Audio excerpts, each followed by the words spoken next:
우리가 삶에 있어서 아주 어려운 주제 중에 하나인 그 소통에 대해서, 이 소통은 관계와 뗄 수 없는 그런 중요한 하나의 이제 주제인데, 관계를 잘 맺어가기 위해서 소통이 아주 큰 역할을 하는 거고, 또 소통은 좋은 관계일 때 비교적 또 잘 된다는 거 우리가 일상에서 잘 경험을 하고 있습니다. 그래서 이번 달에는 소통을 어떻게 할 것인가 하는 것을 주제로 우리가 지금 다루고 있는데, 지난 2주 동안에 다뤘던 것이 소통을 하기 위해서 우리가 넘어야 될, 어쩌면은 우리 안에서 갖고 가야 될 그런 고려해야 될 주제가 있는데, 첫 번째 인품으로, 두 번째로는 소통이 가지고 있는 그 구조가 뭔지, 한계가 뭔지, 또 효과적인 소통의 방법은 뭔지에 대해서 우리가 좀 아는 거, 이제 지식이라고 볼 수 있죠. 그죠? 지금 우리가 인품에 대해서 다루고 있는데, 이것도 사실은 지식에 속해요. 실제로 인품을 갖고 가는 것은 우리 각자의 몫이기 때문에, 어떤 인품이 소통에 도움이 되는지를 우리가 배우는 것은 지식에 해당되겠죠. 그죠? 지금까지 이제 우리가 계속 지식에 대해서 이렇게 다뤄왔고, 사실 이 지식을 내 것으로 갖고 가는 것이 이제 기술인데, 기술은 끊임없는 훈련, 반복된 어떤 연습, 일상에서 적용해보고, 실패하고, 적용해보고, 또 잘 안 되고 하는 그런 경험들을 되풀이하면서 조금씩 내 것이 되어가는 그 여정이 필요한 부분이 이제 기술입니다. 그래서 이 세 가지 중에서 우리가 인품에 대해서 다루고 있는데, 저는 가끔씩 그 생각이 들어요. 지식이 좀 부족해도, 기술이 좀 부족해도 인품만 잘 가꾸어져도 사실은 소통이 되고, 서로 마음이 잘 안 통한다 해도 서로에 대한 믿음이, 인품이 있으면 서로에 대한 믿음이 있기 때문에 그냥 미루어서 좋게 내가 짐작하거나 좋게 추측하고 좋게 생각하기 때문에 그래도 이제 소통이 되어갈 수 있다고 보여집니다. 근데 인품이 가꾸어지지 않으면은 아무리 기술이 좋고 지식이 있다 하더라도 사실은 소통은 한계가 있을 수밖에 이제 없는 것이 우리 현실이겠죠. 그죠? 예. 그래서 인품에 대해서 지난 2시간에 다루었고, 오늘도 조금은 인품에 대해서 한 세션이나 2세션 정도 다루고, 그 다음 단계로 이렇게 이제 넘어가도록 그렇게 해보겠습니다. 지난번에 우리가 다루었던 것이 뭐였느냐 하면은요, 바로 인품에서 중요한 요소들인 평등함과 다름에 대해서 이렇게 다루었습니다. 이제 서로 다르지만은 평등하다는 거죠. 평등하다는 것은 무게가 같다는 겁니다. 이게 평등이 공평하고는 조금 차이가 나기는 해요. 그런데 우리가 지금 다루는 건 한 존재로서 아이나 어른이나 건강한 사람이나 아픈 사람이나 장애가 있는 사람이나 장애가 없는 사람이나 또 종교가 이렇고 저렇고 그런 거 다름이 있지만 존재로서 생명으로서의 그 무게감은 똑같다는 걸 의미합니다. 그렇기 때문에 내가 누군가를 대할 때 정말 저 사람도 나만큼 소중하고 나만큼 귀하고 나만큼 존중받아야 될 사람이라는 것을 우리가 인정하고 그런 자세나 마음가짐으로 대하는 것을 우리는 평등에 대한 가치관을 몸에 체득한 사람이다, 그렇게 말할 수 있겠죠. 그죠? 동시에 우리가 너와 나는 너무나 많이 다르다는 걸 알아요. 생김새도 다르고 말하는 습성이나 그런 어떤 행동하는 태도나 습관들도 서로 다 다릅니다. 그리고 표정을 짓는 방식이나 각자의 어떤 성격들이나 성향들이 다 다르다는 걸 알고 있습니다. 그럼에도 불구하고 우리가 갖고야 될, 내 안에 간직해야 될 하나의 가치관이 뭐냐 하면은, 나와 다르다 해서 저 사람이 틀린 것이 아니라, 나와 다르다 해서 저 사람이 잘못된 것이 아니라, 나와 다른 생각을 하고 다른 방향으로 간다 해서 저 사람이 문제가 있는 것이 아니고, 저 사람 입장에서는 저 사람도 옳다, 맞다, 나름의 이유가 있다 하는 것을 인정해 주는 것.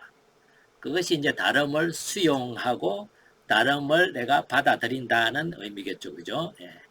그래서 너무나 많이 다른 그런 다름들을 통해서 갈등으로 갈 게 아니라 성장이나 성숙으로 갈 수 있는 그런 어떤 마음가짐, 적어도 그런 어떤 가치관을 우리 안에 이렇게 뼛속 깊이까지 내가 간직할 수 있다면은 나는 이제 소통에 있어서 관계에 있어서 기본적인 인품은 가꾸어졌다. 이제 그렇게 말할 수 있겠죠. 그죠?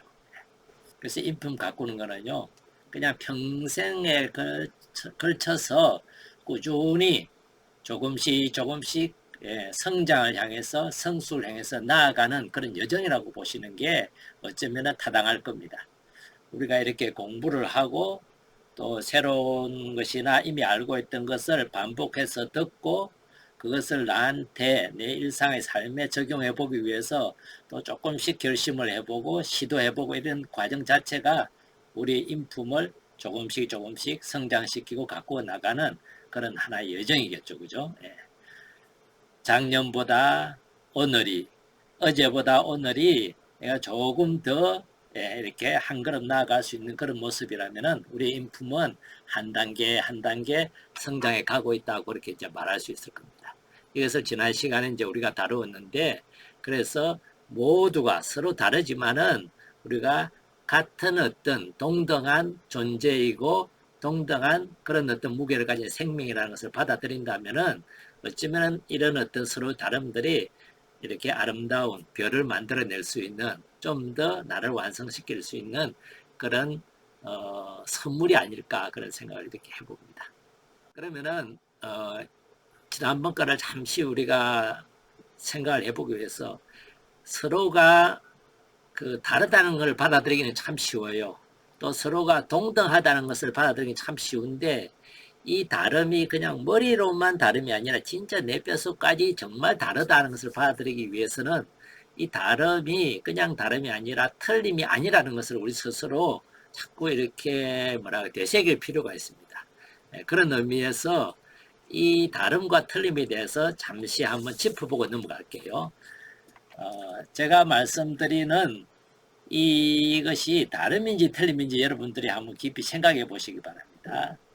양말을 신고 하루 종일 돌아다닌 그 신발 신고 돌아다닐 때 양말을 신고 침대에 오르는 것은 다름일까요? 틀림일까요? 예. 어떤 사람에게는 다름이라는 그런 어떤 생각이 들 수도 있고 어떤 분에게는 틀렸다라고도 볼 수가 있습니다. 그리고 틀렸다라는 생각이 드는 분은 나름대로 틀렸다고 보는 나름의 근거나 이유가 있을 거예요. 그런데 그렇게 올라가는 사람은 양말을 신고 침대에 올라가는 사람은 자기 나름으로 이건 틀리지 않았다는 이유가 있습니다. 신발을 신는 현관 바닥에다가 그냥 맨발로 딛고 서서 신발을 신거나 문을 열어줄 때 밖에서 누가 띵동 그러면 그냥 맨발로 현관 바닥을 딛고 문을 열어준다. 다름일까요? 틀림일까요? 우리가 나하고 상관없을 때는 다름이라고 생각하기 참 쉬운데 막상 그 다름이 나한테 불편함이나 내가 해야 된다는 어떤 기준에 맞지 않으면 틀렸다고 생각할 가능성이 상당히 이제 높아집니다. 그래서 틀렸다고 생각하게 되면은 그 다음 우리의 반응이 뭐죠? 고쳐주려고 그럽니다. 그래서 바꾸려고 그러게 되죠. 바꾸고 고치기 위해서 주로 우리가 쓰는 방식이 뭡니까? 지적을 하거나 그것을 비판하거나 이제 잔소리를 하게 되는 거죠. 자기 방 책상과 침대, 바닥을 폭격맞은 것처럼 온통 어질러 놓고 지내는 자녀들. 다름일까요? 틀림일까요? 아마 부모님들은 대부분은 경험하셨을 겁니다. 근데 조금 돌아보면은요, 그 부모님들도 자기가 아이 때는 또 그렇게 하고 지냈을 거예요, 대부분은. 근데 부모 되고 나서부터는 아이들에게 정리정돈을 이제 시키는 경우를 많이 이렇게 듣게 됩니다. 보게 되고요. 술을 마시고 전화 한 통 없이 늦게 귀가하는 남편. 다름, 틀림. 전에도 한번 제가 예를 들었는데 아이 버릇 고치기 위해서 아이에게 혼내고 있는데 끼어들어서 아이 편을 드는 배우자. 다름일까요? 틀림일까요? 지금까지 제가 쭉 말씀드렸던 이런 예들은요, 틀림이 아니라 다 다름이에요. 근데 우리가 이것을 다름으로 받아들이기가 생각만큼 쉽지 않은 이유가 뭐냐 하면은, 내가 뭔가 불편하고 내가 뭔가 힘들고 나한테 뭔가 어려움을, 무거움을 가져다 주기 때문에 다름으로 받아들이기가 사실은 어렵습니다. 그래서 나와 다르기 때문에 우리에게 불편이나 어려움을 준다면은 그거를 무조건 참고 수용해라는 의미가 아니라, 그 어려움이나 다름을 어떻게 해야 될까요? 그 어려움 자체가, 그 고통스러운 자체가, 나한테 힘든 것 자체는 현실이고 사실이기 때문에 그걸 솔직히 드러내고, 너가 틀려서가 아니라 나는 이것이 좀 무겁고 어렵고 힘드니까 조금은 다르게 해줬으면 좋겠다 하고 타협을 하고, 때로는 필요하면 부탁을 하는 게 중요해요. 틀렸으면은 고치고 지적을 해야 되겠지만은, 다른 거라면은 도움을 청하거나 부탁을 하거나, 아니면은 내가 힘들다는 것을 알려줘서 이 사람이 다른 방법을 찾을 수 있도록 정보를 제공하는 것이, 소통을 하는 것이 이제 중요한 거죠. 그죠? 그때의 자세가, 그때의 말투가 뭘 말해주느냐 하면은, 내가 이걸 틀렸다고 생각하고 있는지 아니면 다르다고 생각하고 있는지 그 말투에서 드러나요. 상대를 고치려고 그러고 비난하고 상대를 바꾸려는 그런 어떤 힘을 사용하려고 한다면은, 나는 그것을 아무리 다르다고 생각을 한다 하더라도 실제로 내면 깊이에서는 무의식적으로는 그게 뭐라고 생각하고 있다? 틀렸다고 보고 있다는 겁니다. 다르다고 정말로 깊이 생각하고 내면 깊이에서 내가 그걸 깨닫고 있다면은, 그것에 대해서 타협을 하려고 그러고 그냥 내 어려움을 담담하게 설명하면서 도움을 청하거나 부탁을 하는 그런 방식으로 아마 표현하게 되겠죠. 그죠?